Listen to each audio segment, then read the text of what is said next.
Hello കൂട്ടുകാരെ, ഞാൻ നിങ്ങളുടെ സ്വന്തം യാത്രയുണ്ട്. ഇന്ന് ഒരു യാത്രയായാലും കുറേ ദിവസങ്ങൾക്ക് ശേഷം ഞാനും എൻ്റെ വണ്ടിയും കൂടി ഒരു യാത്ര പോകുക കേട്ടാ. എവിടേക്കോ അല്ല, പൊള്ളാച്ചി വരെ ഒന്ന് പോയാലോ എന്ന് ആലോചിച്ചു. പൊള്ളാച്ചി എവിടെയും സ്ഥലമൊന്നും ഫിക്സ് ചെയ്തില്ല. പിന്നെ നേരെ വിട്ടത് പൊള്ളാച്ചിക്ക് തന്നെയായിരുന്നു. പൊള്ളാച്ചി പോകുമ്പോൾ ഈ വഴി എനിക്ക് ഭയങ്കര ഇഷ്ടമാണ്.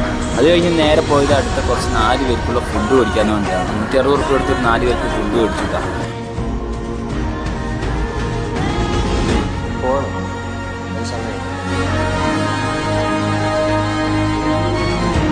അതെടാ, അങ്ങനെ 4 പേർക്കുള്ള ഫുഡും കൊടുത്ത് അത് കഴിഞ്ഞ് നേരെ പൊള്ളാച്ചി സ്റ്റാൻഡിൽ പോയിട്ടാ. അവിടെ പോയപ്പോൾ പെട്ടെന്നൊരു ചേച്ചിനെ കണ്ടുമുട്ടാനിടയായി.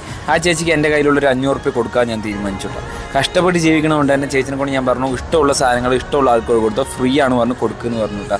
എല്ലാവരും ഓരോരോ സാധനങ്ങൾ വെച്ച് കൊടുത്തുട്ടാ. 500 രൂപയ്ക്ക് എടുത്തില്ലെങ്കിൽ ഞാൻ ആ 500 രൂപ ചേച്ചിൻ്റെ കൊടുത്ത് ഞാൻ പോണെന്ന് പറഞ്ഞപ്പോൾ ലാസ്റ്റ് ആ ചേച്ചിൻ്റെ സന്തോഷം കണ്ടപ്പോൾ സന്തോഷമായിട്ടാ.